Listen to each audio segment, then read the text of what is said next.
Hey friends, welcome back to the Maranatha Global Bible Study on the book of Revelation. This is now session 27. In last week's session, we began looking at chapter 10, and specifically looking at the mighty angel that is described in chapter 10. The title of last week's session was Identifying the Mighty Angel Who Comes from Heaven Clothed with the Clouds. Now we're going to continue that discussion.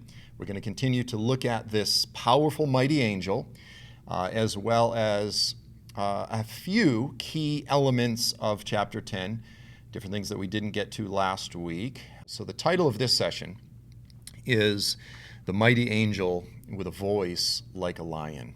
So we're going to continue to look at just this absolutely beautiful prophetic picture of this mighty angel, which in last week's session I argued that we should understand this mighty angel to actually be the angel of the Lord, to be Yahweh the Son, to be Jesus himself, again, using language, images, motifs that should cause us to be thinking about the return of the Lord, the coming of Yahweh from heaven to save his people. There's a lot of images and language, again, that would cause us to look at it this way. So just for a brief review, we're looking at a mighty angel, a powerful angel, specifically coming down from heaven, as Yahweh has been promising, essentially from the beginning. Even seventh from Adam, Enoch prophesied, "Behold, the Lord comes," right, to deal out vengeance and punishment against the wicked, as is then referenced in Jude 14 and 15. This angel is clothed with the clouds, or clothed with a cloud, as Jesus comes back in the clouds, as Yahweh appeared to Israel throughout their history in the cloud, in the pillar of cloud, fire by night, cloud by day. He has face shining like the sun, as Jesus himself is described elsewhere, both in the New Testament and in the book of Revelation, in the Gospels as well as the book of Revelation. He has feet like fire.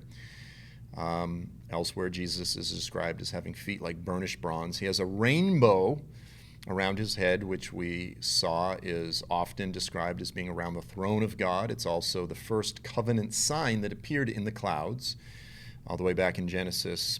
And now we're adding this element that he has a voice like a lion. So we want to begin just by rereading the text to refamiliarize ourselves, verse 1 through 3, chapter 10, verse 1 through 3. I saw another strong angel coming down out of heaven. Again, he's coming out of heaven. He's clothed with a cloud. The rainbow was upon his head. His face was like the sun. His feet are like pillars of fire. It's just point after point after point. Each one of these descriptions should cause us to be thinking, okay, is this describing the return of Jesus? Is it describing the coming of Yahweh? His feet are like pillars of fire. He had in his hand a little book, a little scroll. Okay, it's not a book, it's a scroll. At the time that this was written, there were not books yet. They didn't have books with pages. They had scrolls, and they would sew them together and roll them up. So he has a little scroll, and it was open. He placed his right foot on the sea and his left foot on the land. We're going to deal with that in some detail. It's an incredibly important detail. And he cried out with a loud voice, as when a lion roars. Okay, his voice is like a roaring lion. And when he had cried out, the seven peals of thunder uttered their voices. That's an incredibly mysterious portion of the text, and we're going to look at that. So we want to begin with this statement in verse 2a. He had in his hand a little scroll, which was open. Now in the Greek, the word there, scroll, is biblaridion. Okay, so you can kind of see Bible, where the word Bible came from, sort of in the etymology, the historical development. It actually goes back to the Greek, biblaridion, which really just means scroll. Today you could say book, but it was a scroll. Now it was open, okay? This is very important because the vision, the revelation begins with this scroll that's sealed with 7 seals, right? But here the scroll is open. So now, among commentators, there's going to be a variety of opinions. Some see it as a completely different scroll. It's different than the previous scroll that the Son of Man, that Jesus, the Lion of the tribe of Judah, who was found worthy, okay, back in Revelation 5, which we'll actually read because it's important sort of backdrop to understand what's being said here. Some would say it's a completely different scroll other than the scroll, the one that Jesus himself opened.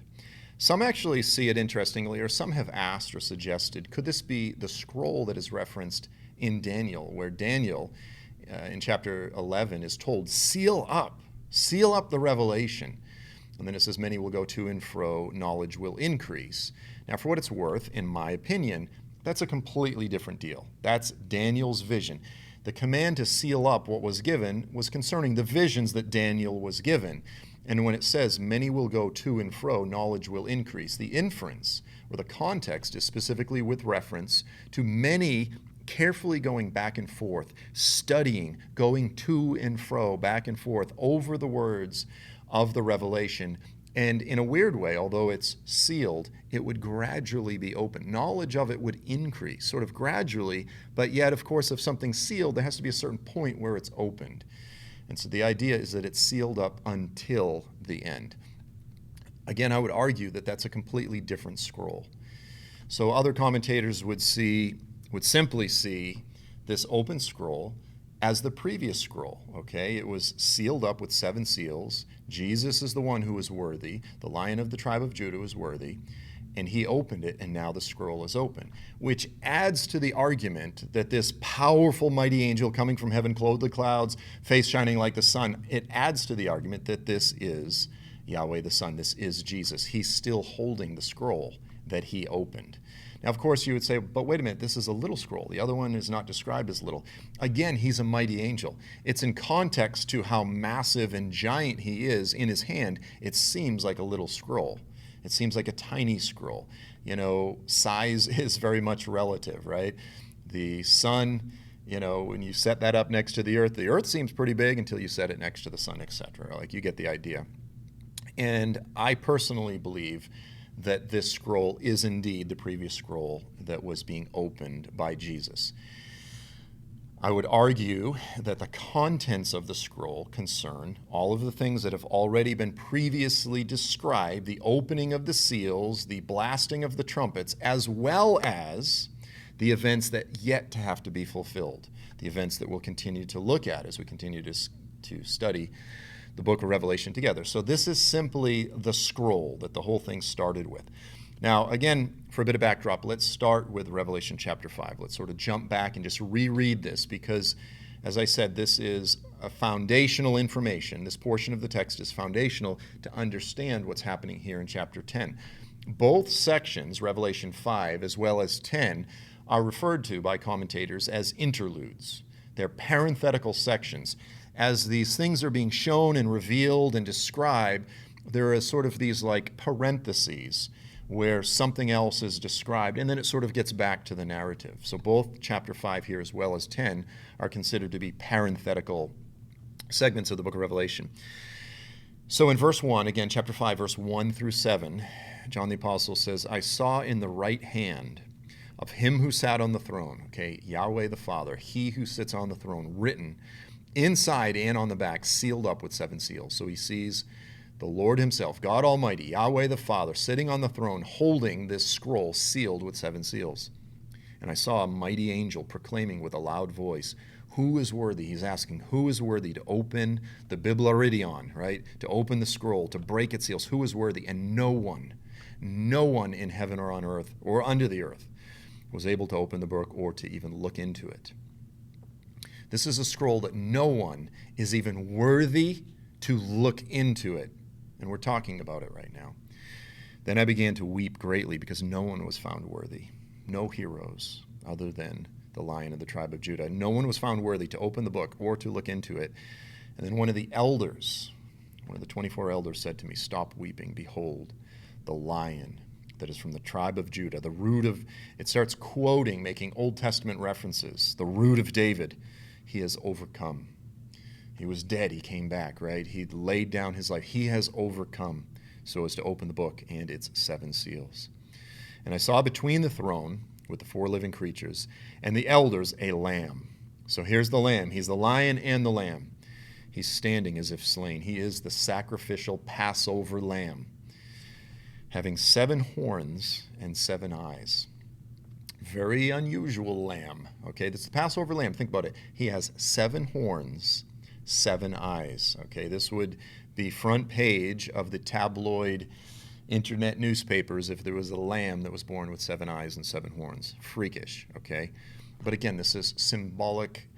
This is symbolic in nature. It's intended to communicate. As we're talking about God, he's standing before the 7 lampstands. He's got 7 eyes, 7 horns, etc., etc. 7 is the number of perfection. And then it says, which are the 7 spirits of God. Now, you go, wait, I thought we believe in a Trinity, Father, Son, and Holy Spirit. Yes, the 7 spirits are God. We could say they're different characteristics of the Lord, different facets of who he is. And you could technically go on. You could describe hundreds of different elements of what the Spirit represents. But the Lord himself chooses to use 7 to identify God himself. Okay, both Jesus and the Spirit sent out into all the earth. He came and he took the book out of the right hand of him who sat on the throne. So who takes the scroll? Jesus, the Lion of the tribe of Judah, the Lamb, the worthy one. He now has the scroll in his hand. So that's important backdrop, because then when we get here, you see this mighty angel, he's holding the scroll. Again, adding to the argument that this is in fact Yahweh the Son, Jesus, the Lamb of God, the Lion of the tribe of Judah. And once more, the language and the imagery is intended to convey thoughts of his return. I'm not saying this is necessarily describing his return. I would view this, personally, in the form of like when you have a dream. Elements of the dream are not intended to be understood literally. They don't always make sense, but it's a picture that's communicating a deeper spiritual reality. This picture that John sees here, I would argue, is intended to communicate the powerful, deeper spiritual reality of the return of Jesus, because it uses very return of Jesus-like imagery, but it's not conveyed in such a way that we go, this is exactly what it's going to look like when we're here on the earth and literally see him return. I would argue that Revelation 19, which we'll get to, is a much closer literal description of his return, although even that, there are elements of it that are abbreviated, truncated, and that are symbolic and so forth. But again, we're going to get to that later. So this is intended to convey and communicate thoughts of the return of Jesus himself, the coming of Yahweh from heaven. So once more, the scroll is simply the open scroll, still presently in the hands of Jesus, the Lion from the tribe of Judah. And once more, its contents contain all that has already transpired as well as that which is yet to be fulfilled. Very simply. Now, again, could be wrong. People really, I find when it comes to the book of Revelation, there's sort of this strange, psychological pull. People go, no, I think it's a mystery, a secret, and I think I know the secret. There's kind of just this weird thing within humanity that always wants to be the one that knows and unlocks and reveals. And ultimately, it's the glory of kings to, sort of uncover secrets, right? But of course, the secret of the Lord belongs to those who fear him. So there's kind of this yearning among God's people to peer into the secrets of God. I get that. But this desire to be the one and to get credit, I can tell you, I'll just say this, as someone who is well known for being a prophecy teacher and who rubs shoulders with a lot of other prophecy teachers, and by no means do I want to pick on all prophecy teachers, but over the years I've spoken at a lot of prophecy conferences, and I've rubbed shoulders, or is the term rubbed elbows? I don't know, with a lot of other very well-known, big platform prophecy teachers, as well as much lesser-known prophecy teachers. And one of the things that I have seen over the years quite a few times is what I call the prophet syndrome, which is when someone has this sort of ambitious underlying desire to be recognized as the one that uncovered the mysteries and to be sort of celebrated as the one that finally has the revelation in this type of thing. It's a carnal thing. It's a dangerous thing. Once one assumes the role of being a teacher, and particularly a prophecy teacher, if they begin to embrace that sort of guru persona, that they're called to be a prophet, it's an incredibly dangerous, potentially even soul-destroying thing that can happen to people. And when people embrace it, they quickly they develop a sense of value from the fact that they are the ones that sort of have this inside information. I just want to say it's dangerous, and it's something that can affect all of us. I've personally sort of tried to step back over the years. I've tried to be very introspective and sort of to look out for this. And I've seen it in others, and I've done everything I can, as I'm self-aware, to shun that type of mentality. So again, I don't think there's any great mystery here with the little scroll. I think it's just very straightforward. It's the same scroll that has already been being discussed, and it's almost dangerous to try to over-speculate and try to sort of figure out that it's some other secret thing that needs to be uncovered and only some select, elite, anointed few are going to figure it out, or this type of thing. Okay. Next portion, now we're chapter 10, verse 2b. This is really cool. I'm excited to talk about this. He placed his right foot on the sea and his left foot on the land. So this is very specific. Now imagine a map of the land of Israel. Okay, his left foot is on the land. His right foot is on the sea. Now, again, if he's this massive angel, essentially his head is in the clouds. I mean, he seems to be just this mighty, powerful angel. What that means is he's facing south. He's looking to the south. Okay, if his foot is on the land of Israel, his right foot is in the Mediterranean. He's facing arguably Egypt or even perhaps Mount Sinai. He's looking to the south. Does that mean anything? Is there something worth teasing out of that? There's one great Bible teacher that I know that has suggested perhaps, he sort of just hints at it, perhaps this could be causing us to think about Isaiah 19. One of the great end-time prophecies in Isaiah deals extensively with Egypt and many of the profound prophetic events that will unfold in the last days in the land of Egypt, a mighty revival. All sorts of economic disasters, the drying up of the Nile. It's fascinating, even at the very week that I'm recording this, there's news articles about how further south, the Grand Ethiopian Renaissance Dam is beginning to fill up. Okay, this is right on the border of Sudan and Ethiopia, and there's sort of war drums beating between Egypt and Ethiopia because it could potentially diminish the height or the depth of the Nile River in Egypt. So here is the most populous Arab nation in the world, roughly approximately 90 million Arabs who subsist off of the Nile River. And the diminishing of the Nile, even a little bit, could drastically destroy their economy. And these are all things that Isaiah 19 talks about. So again, one Bible teacher speculates perhaps he's intending to cause us to sort of look to Egypt. It's a bit speculative, but it's interesting. And we could even speculate perhaps he's even looking south to Sinai because the book of Revelation has such Exodus-rich sort of underpinnings. Others would say, well, the land represents Israel, the sea represents the Gentiles, and what this really means is that he is sovereign over all the earth, both Israel, his people, and the Gentiles. He's sovereign over all the earth, and that's sort of what it's conveying. Okay, another possible reference is that it's intending to communicate thoughts of the Lord exerting power over the seas, that it's intended to communicate thoughts of the ultimate, the final, or the second Exodus. What do I mean by that? Okay, so when we understand the story of redemption, the biblical narrative, okay, if we're to envision the biblical narrative as it's unfolded throughout history, there really are, I'm going to say, 4 primary mountain peaks within redemptive history, towering, massive peaks.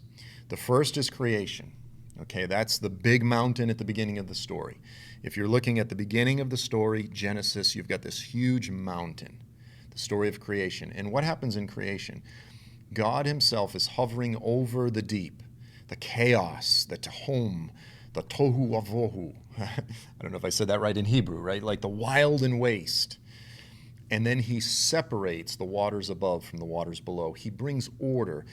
And this language of the chaos, this language of the ocean, in the mind of an ancient Middle Easterner, the ancient Jew, an ancient, Hebrew, this would have conjured up thoughts of the Lord exerting control over the realm of Satan himself.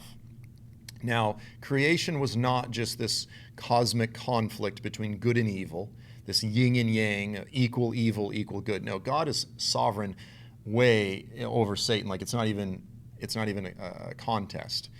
But again, Satan is referred to as Leviathan, the dragon, the serpent. We see that in Revelation. We'll talk about that some more. And his realm is in the ocean. He's the sea monster. He's the sea dragon. And so when the Lord brings order to the chaos, and when he separates the waters above from the waters below, he separates dry land from the oceans, he's essentially demonstrating his sovereignty over the realm of the deep, the crazy, unexplored oceans that the ancient Hebrews would have been really terrified of. So that's the first mountain. The second great mountain in the story of redemption is the Exodus. That is the towering mountain, which of course culminates, the story of the Exodus culminates where? At Mount Sinai. It culminates at a mountain. And what happens there? God comes down. And sort of central to the narrative of the Exodus is what? God splits the sea. He separates the waters. He saves his people. So you have the separating of the waters at the beginning, God demonstrating his power. You have the separating of the waters once again during the Exodus, which is a prototype, a foreshadow, a foundational historical picture of what? The ultimate return of Jesus, the ultimate redemption, the second Exodus. Now, I said 4 mountains. The third mountain would be the first coming of Jesus. In a way, you could say the coming of the Messiah is sort of 2 peaks. You've got the first coming, and I would argue his second coming is a much bigger peak yet to come. So again, creation, the Exodus, and then the coming of God from heaven. Those are the 3 primary places where the imagery of God exerting his sovereignty over the ocean, the Tehom, the chaos, the realm of Satan, and defeating ultimately Satan, defeating Leviathan. These are the 3 periods of history of which the return of Jesus is the ultimate. Okay, I know that's sort of using biblical cosmology. It's sort of using slightly confusing language. Prophetic, poetic language. Again, in the beginning, God separated the waters. He brought order to the chaos. He demonstrated his power and his sovereignty. During the Exodus, the Lord separated the waters once again. He demonstrated his power over the satanic empire of the Egyptians and their great armies, and he saved his people. When Jesus returns once again, he will save his people. Now, here is the fascinating question. When Jesus returns, when the ultimate Exodus happens, will Jesus split the sea yet again? And I think there's actually some pretty strong biblical evidence that he will. Now, I could spend an entire session talking about this, but I just want to throw out a few passages that seem to indicate this, sort of the Old Testament backdrop, to help us understand why this picture of him standing with 1 foot in the sea and 1 foot on the land, assuming, of course, that it's the Mediterranean Sea. His foot could be in the Nile. It's hard to know. I mean, his foot could be in the Red Sea, and 1 sea on the land, which very well may actually be where he's standing. But the first verse I want to look at, beyond just sort of that larger backdrop that I just laid out, again, the language throughout the Exodus of him splitting the sea, and then it uses that language again in the future. And it actually talks about, like Ezekiel, for example, I don't have the verses in here, I believe it might be 25, where he actually talks about slaying Pharaoh, and then sort of interchanges the language of slaying the sea monster Leviathan and leaving his body out in the desert. It almost interchanges, almost like a parallelism, language of Pharaoh and Leviathan. Why? Because Pharaoh at the time was Satan's sock puppet. He was a precursor to the Antichrist, Satan's ultimate sock puppet. Isaiah 10, verse 26. Again, it uses historical events as prototypes, as patterns, as shadows of the ultimate final deliverance. And that's what's happening here. Therefore, thus saith the Lord God of hosts, O my people who dwell in Zion, don't fear the Assyrian. The Assyrian was a historical enemy, a historical threat, but he was also a prototype for the Antichrist. He becomes a pattern. The Antichrist, in fact, is called the Assyrian. He says, don't fear the Assyrian who strikes you with a rod and lifts up his staff against you the way Egypt did. Like in the same way that Pharaoh tried to kill you, here is another reiteration of a satanic sock puppet, the Assyrian. Don't fear him. Remember what happened to Pharaoh. And then he says this, for in a very little while, my indignation against you will be spent, and my anger will be directed to their destruction. So the Lord raises up pagan, foreign dictators as his rod of chastisement. When he becomes angry with his people, he says, I'm going to raise up another Pharaoh, another Assyrian, another Nebuchadnezzar. I'm going to raise up a rod of chastisement, the Chaldean, the Babylonian. But then when his anger is spent against his people, he breaks that rod of chastisement over his knee, and he punishes the people that he used as his own rod of chastisement. That's how sovereign he is. He says, my anger will be directed toward their destruction. You know, even though he uses them in his sovereignty, he still judges them for their wickedness. The Lord of hosts will arouse a scourge against him. Who? Against the Assyrian. So yes, historical. Ultimately, the context, the prophetic context, is talking about the Antichrist. The Lord of hosts will arouse a scourge against him, just like what? The slaughter of Midian at the rock of Oreb. So this is when Zebah and Zalmunna, Oreb and Zebah and Zalmunna were destroyed in Judges, I think it's 5 or 8, under Gideon. He says it's going to be just like that. And then he says this, here's the powerful statement. And the Lord's staff will be over the sea, and he will lift it up the way he did in Egypt. So again, here's Isaiah years after the Exodus. And he says, the day is coming when I'm going to slaughter the Assyrian. I'm going to punish him when my anger toward you is spent. And there's been cycles of this throughout history where Israel, the Lord chastises them because of their rebellion. And then he brings them back to himself. Chastisement is unto restoration. The ultimate chastisement is Jacob's trouble. It's yet in the future. This picture, again, it has historical connotations, but its ultimate meaning is concerning the Antichrist in the future, in the last days. And when that happens, the Lord says his staff will be over the sea. What sea? The Red Sea. And he will lift it up in the same way, just like he did back during the Passover, just like he did during the Exodus, right? So here's sort of a hint. During the ultimate Exodus, when Jesus returns, when Yahweh comes back from heaven to save his people, to destroy the Antichrist, he says, once again, I'm going to lift up my staff against the sea, just like the first Exodus.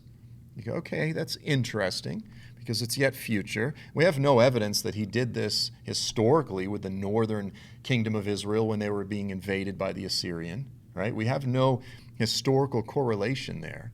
Rather, I would argue it should be pointing to the last days, the return of Jesus, the ultimate Exodus, the final Exodus. There's so many parallels between the return of Jesus and the first Exodus. Jesus, in many ways, he's the greater Moses that will once again split the Red Sea. He's the greater Gideon that will destroy the armies of the Antichrist. He's the greater David that will enter the promised land and reestablish the throne of his father David on the throne of his father David, etc., etc. Now let's look at Isaiah 11, verse 15. In that day, it's using clear messianic language, the age of the Messiah, millennial language during the millennial reign. Talking about Jesus. He will lift up a standard for the nations. Talking about the Messiah. He will assemble the banished ones of Israel, and he will gather the dispersed of Judah from the four corners of the earth. So after he returns, he will regather all of the dispersed exiles of Judah. Skipping forward, the Lord will utterly destroy. So it's in the context of the restoration of the Davidic kingdom, the restoration of Israel, the regathering of the captives. Again, the final return from exile. Not like it was during the Passover, but rather the future one that the prophets have been talking about, the ultimate regathering under the Messiah. The Lord will utterly destroy the tongue of the Sea of Egypt. There it is again. In the context of the return of the Messiah, in the context of the regathering of Israel, here it is again, Isaiah talking about the Lord judging the Red Sea. And it calls it the tongue of the Sea of Egypt. And he will wave his hand over the river with a scorching wind. He will strike it into multiple or 7 streams. And then he will make men walk over it dry shod. Just like the first Exodus, he says, the day is coming in the context of the return of the Messiah, once again, he's going to split the Red Sea, the tongue of the Sea of Egypt. So, again, I would say a second hint that there's much more to the return of Jesus than just this appearing from heaven, waving a magic wand, and it's all over. That the return of Jesus should be understood as the second or greater Exodus. Now let's look at this. Habakkuk chapter 3. Habakkuk, as I've talked about this in the past, I deal with it in great detail in my book, Sinai Design. Habakkuk 3 is one of the most detailed, glorious visions of the return of Jesus in all of the Bible, certainly in the Old Testament. It's a beautiful picture about the return of Jesus. And so in verses 8 through 15, first in the previous verses, it's describing Yahweh as marching through the desert of the Exodus, saving his people, pouring out rays out of his hand, plagues and pestilences go before him and behind him. He's marching majestically. He surveys the earth, right? The majestic one, the same picture we see in Isaiah 63. We see it in Deuteronomy 33, Judges 5. We see it in Psalm 68. We see it in Zechariah 12 and 14, chapter 9. The Lord God will appear over them, it says in chapter 9. He will march in the whirlwinds or the storm winds of the south. From the south which is where the Exodus took place. So now we're skipping forward. We're here at verse 8. And Habakkuk says, did the Lord, so it's in the context of his return, this majestic march from the south. Habakkuk says, did the Lord rage against the rivers? Or was your anger against the rivers? Or was your wrath against the sea?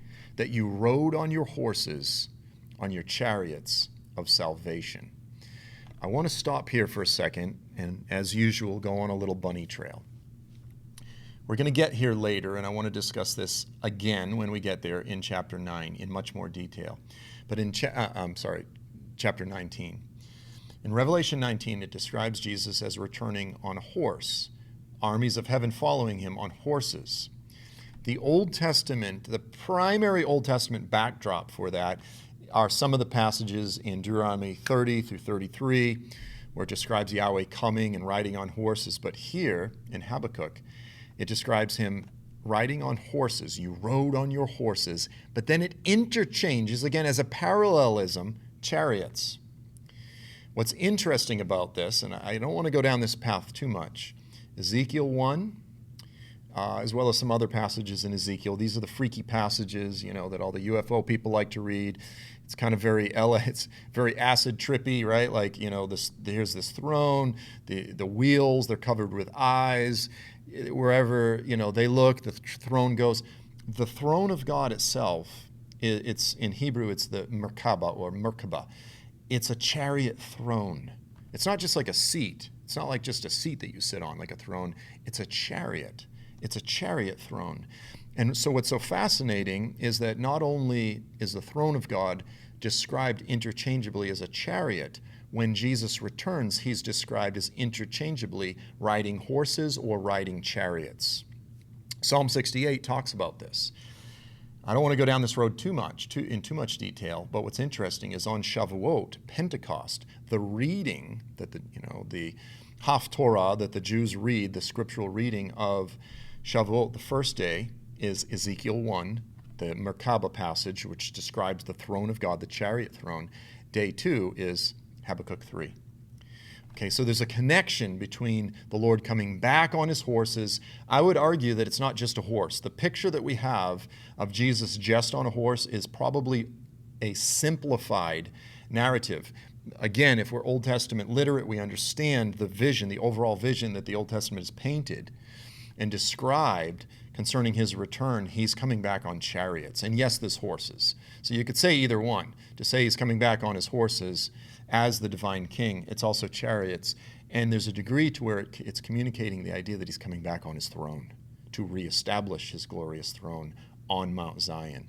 So that's sort of some deep stuff, and I know it's sort of bumping up against the edges of some, I'm going to say, Jewish mysticism, and we're not about Kabbalah or any of that, but just making the connections that are really clear between the different motifs and symbols that appear in many of these passages, describing his return. You rode on your horses and on your chariots of salvation. It's beautiful. Chariots of salvation. Your bow was made bare. The rods of chastisement were sworn. You cleave the earth.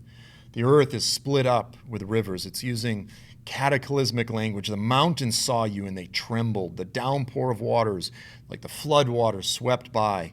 The deep, the sea, again, the Tehom, the deep, uttered forth its voice, and it lifted high its hands. I love this because in modern times we have hands up, don't shoot, right? Like this popular anti-police protest going back to Michael Brown, the young man that was shot. And they say, well, he was innocent. He had his hands up. Again, I'm not getting into that whole thing, but it's become this sort of mantra. Hands up, don't shoot. Well, here's the sea itself, hands raised.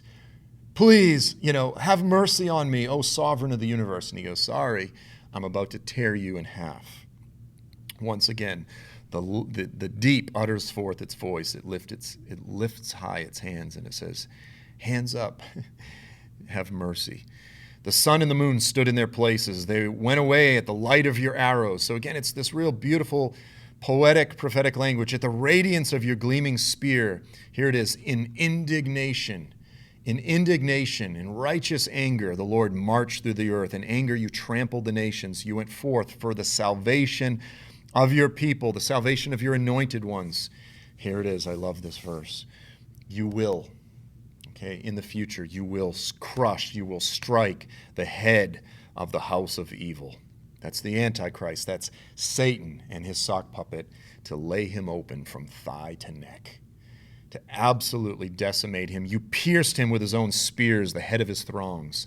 They stormed in. Who? The armies, the hordes of the Antichrist. They stormed in to scatter us. Their exultation, their celebration was like those who came in to devour the oppressed in secret. And he says, but you trampled on the sea with your horses, on the surge of many waters. So again, just interwoven in all of this language of Jesus returning, defeating his enemies, saving his people, pouring out his indignation, his wrath, shattering the head of the house of evil. Intermingled into all of this language is all of this victory over the seas, and the Lord judging the seas, and the seas being, the deep being terrified, and him judging and riding over them, trampling them with his horses. In the same way that he will trample and crush the head of Satan, he crushes his realm, if you will, the chaotic, deep, unknown realm of the Leviathan, the sea dragon.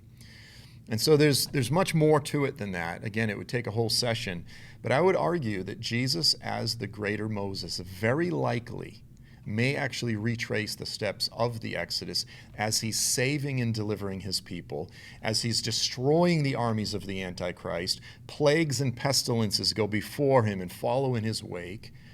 As the great one who comes back in righteousness, he judges and makes war. He's delivering his people who are prisoners of war, and he's making procession up through the desert of the Exodus, right?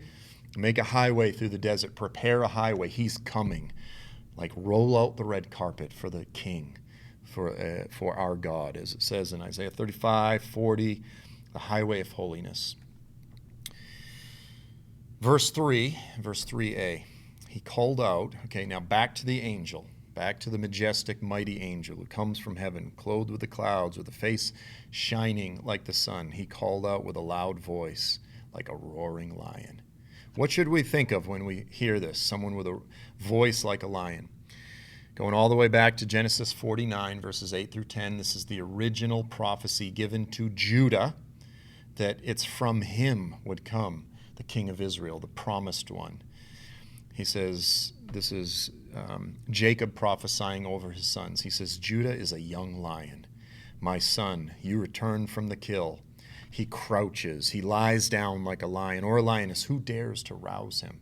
So it's using the language of this fierce predator, this lion. And then he says this, the scepter will not depart from Judah. It's from the line, from the tribe of Judah, the scepter, the royal monarchy, the lineage will not depart, or the staff from between his feet. Now that just doesn't mean just that the staff, he just keeps that, it's a euphemism, from between his legs, from his lineage.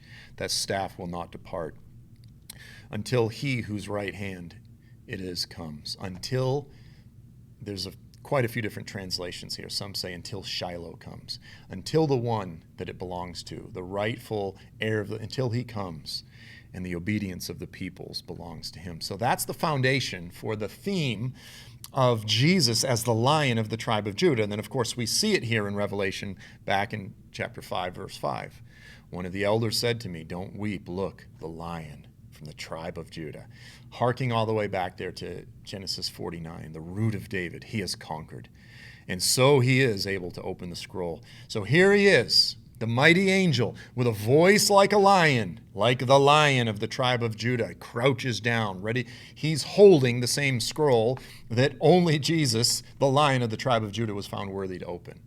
Again, it just all lends itself toward the argument that this is indeed Jesus, the majestic one. When he cried out, the seven thunders raised their voices. What in the world is this talking about? Again, going back to what I was talking about earlier, where there's sort of this determination, this almost emotional need to prove that the little scroll is some other mysterious scroll that needs to be solved. This one little statement has been a magnet for people who want to solve the unsolvable. He cried out, here's one with a voice like a lion, he cries out, the seven thunders raised their voices. Now, God's voice is commonly described as being like thunder throughout the scriptures. Exodus 19:9, Job 37:2, Job 37:4 through 5, Psalm 29, verse 3, John 12:28 through 29. There's multiple places. There's also places where angels also seem to have voices like thunder, okay, or, like the sound of many waters. Even angels sometimes do seem to have. So again, that's not sort of a nail in the coffin, so to speak, but it's something that God is most often commonly described as having a voice like thunder. Now again, Revelation 4, 5 through 6, we've already gone through this. There was flashes of lightning, rumblings, and peals of thunder coming from the throne. So the throne of God itself is defined by the sound of lightning. And then in front of the throne, 7 fiery torches were burning before the throne. Or you could say 7 lampstands. You've got that previously. You've got the 7 eyes. You've got the 7 horns. Okay, what are the 7 thunders? Are they 7 separate entities? Are they some type of angelic beings? I would argue, again, in keeping with this just consistent theme throughout Revelation, of 7 pointing to Jesus himself, the Lamb with 7 eyes and 7 horns, the 7 spirits of God, the 7 lampstands, the 7, etc., that it's pointing toward these just being an extension of God's voice himself. Something was like a sea of glass, similar to crystal, was before the throne. So skipping back here, verse 4, when the 7 peals of thunder had spoken, the voices of thunder. Again, I would just argue that's just simply the Lamb with the 7 eyes and the 7 horns and the 7 spirits of God speaking. And they're speaking in unison, in concert. I was about to write, and I heard a voice from heaven saying, "Seal up the things which the 7 peals of thunder have spoken, and do not write them." So this is so strange. Here's John. He hears this 7 thunders speak, and he's about to write it down, and then this voice says, "Actually, don't write that down. We're going to skip that part." And so this is the part that all these people go, "But I know what it is," or "The Lord revealed it to me." In fact, the guy that I got saved at his meeting. He's this deep Southern holiness, Pentecostal, hellfire, brimstone preacher, right? Praise God, I got saved. I needed that to get saved. "The axe at the root of the tree has already been laid, therefore bear fruit in keeping with repentance, for every branch that does not bear fruit will be cast into the fire." He was, and it just, the conviction got me, and I said, "Yes, Lord, my life is on a trajectory toward hell." But this guy actually sort of had a prophet syndrome, and I think he kind of inferred to some of his followers that he might have been Elijah or something, and he claimed that God showed him the mystery of the 7 thunders that only John the Apostle knew. Ooh, it's just, you can hear the pride, you can hear the charlatanism. It just, flee from this type of thing. Those who claim to be the one that has all of the secret mysteries, Just be so careful. Whether you're a teacher or a listener, be careful. Yes, the Lord can use someone like that. I got saved in his meeting. Was he a charlatan? Yeah. Was he a fraud? Yeah. Was he a man of God? In a roundabout way, he was. Life is complicated. The point is this: what are the seven thunders? We don't know. We don't know, and we need to be careful not to speculate. Where the Bible is silent, we should probably be extremely careful, if not also silent. Verse 5 through 7. The angel whom I saw standing on the sea and on the land, okay, the mighty angel, he lifted up his right hand toward heaven, and he swore by him who lives forever and ever, who created heaven and the things in it, and the earth and the things in it, and the sea and the things in it. Now, again, I touched on this last week. Well, how can you say that that's Jesus if he's swearing by God? It's the exact same argument that people make in the Gospels where Jesus prays to God. And people go, well, how can he be God if he prays to God? It's not a problem. Within the Trinity, Jesus himself demonstrates what it means when he took on flesh in the incarnation to be the perfect man. And even within the Trinity itself, there is communication. God speaks from heaven, says, this is my beloved Son, etc., etc. I don't want to redo a whole lecture or tangent on the Trinity. And then here's this statement. He swears. What does he swear? There will no longer be any delay. But in the days of the voice of the seventh angel is the one that blows the seventh trumpet. Dalton's going to hit the seventh trumpet, which is, by the way, it's really later in chapter 11. Okay, so we haven't even got to chapter 11 yet. It's later in chapter 11 where you really see the angel blasting the seventh trumpet. And when he is about to sound, this is a powerful statement, then the mystery of God is finished. Then is finished the mystery of God. And then he adds this statement, which I love, as he preached to his servants, the prophets. It's reminiscent of statements that are made throughout the New Testament. As you declared by the mouth of your holy prophets, the restoration of all things, as was declared by the prophets, etc., etc. The point there is that helps us to understand when it says, what's the mystery of God? It's the same thing that he's been declaring through the prophets from the beginning. It's the culmination of the story of redemption. It's the salvation of all of Israel. It's the end of this wicked age. It's the establishment of the kingdom.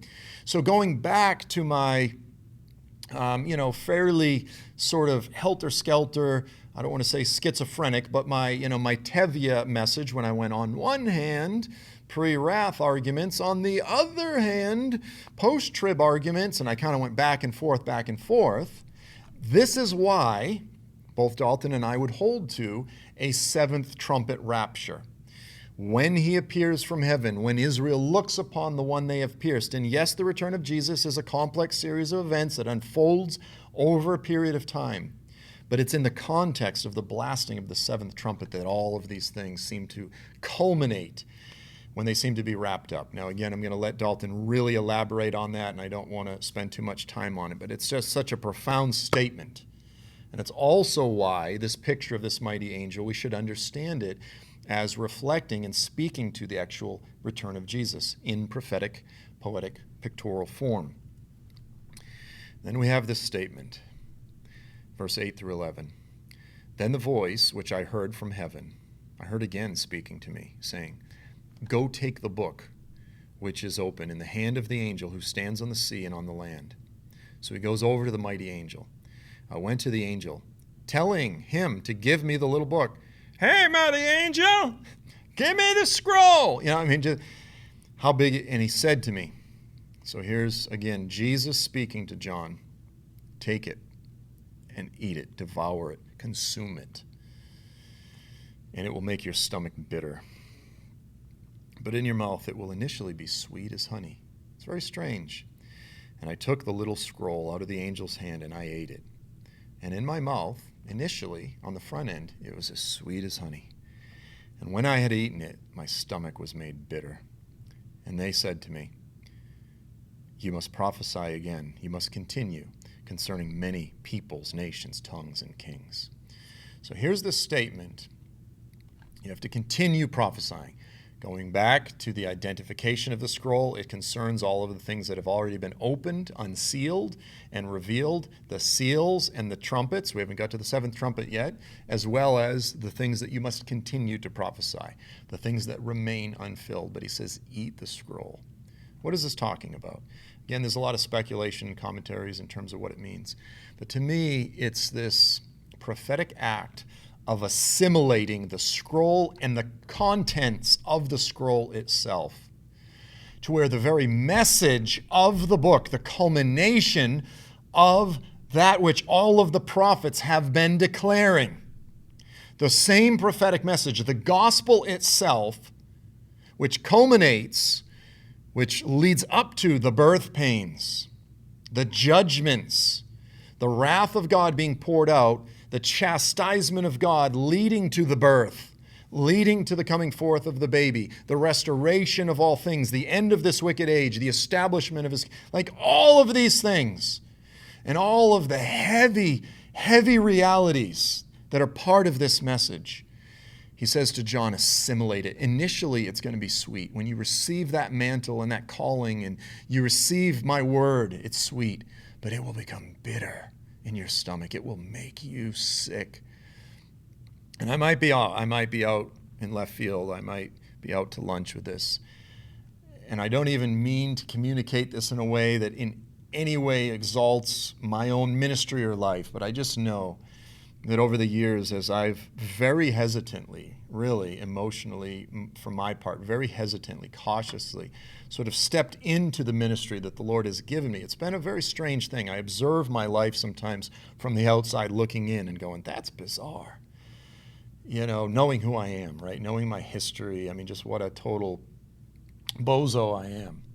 This heavy calling the Lord has given me, and then he expands it, and I get wrapped up in these different sort of mandates and callings, and now I'm all tied up with Mount Sinai and Saudi Arabia and these different things. And there's a sweetness to it. There's a joy in partnering with God and ministering. Like, don't get me wrong, but it comes with an incredible, incredible price. Like, genuinely, I feel as though even my life, the warfare over my family, my children, my wife, and just health and these things, I feel as though somewhere along the line I touched a principality. I didn't mean to. Maybe I am not in prayer enough. You know, I try to be. But it's like when you touch something, you touch real warfare, real resistance from the enemy. It's bitter. It is bitter in your stomach. Likewise, I believe the Lord is calling not just individuals, not just me, not just Dalton, but a whole host of people, as Daniel himself talks about, the masculine, those with understanding. A whole army of people in the last days that will eat the scroll. They'll say, yes, let this message be assimilated into, let me carry the fullness of all that's here. This is a heavy, heavy message, and it will become bitter in our stomachs. If we say yes to it, when we receive it, it will become bitter. But I believe the Lord's calling many of us to say yes. To say, yes, I will eat the scroll. I'll accept that invitation. I'll take it from your hand, and I will be your mouthpiece. I will be your messenger to the best of my ability, walking in the fear of the Lord, walking it out, saying, Lord, the day is coming when I will be held accountable, stand before you, judged for the deeds done in this life, whether good or bad. Lord, help me to be a faithful messenger. So there's a lot more that we could unpack and continue on. I know I've gone long. I'm going to leave it right here. I'm not sure exactly where we're going to go next week. As I said, Dalton's going to pick up on the seventh trumpet, then is finished the mystery of God. Timing-wise, I'm not sure if he's going to jump right in or not, but we're going to hit this issue of the temple, the Jewish temple. Is it going to be rebuilt, or is it just spiritual? We're going to start hitting the two witnesses and then really hit the seventh trumpet. So we've got some really good stuff coming up. So thanks for sticking it out, friends. God bless you all. Look forward to seeing you next time. Until then, have a great week, and Maranatha.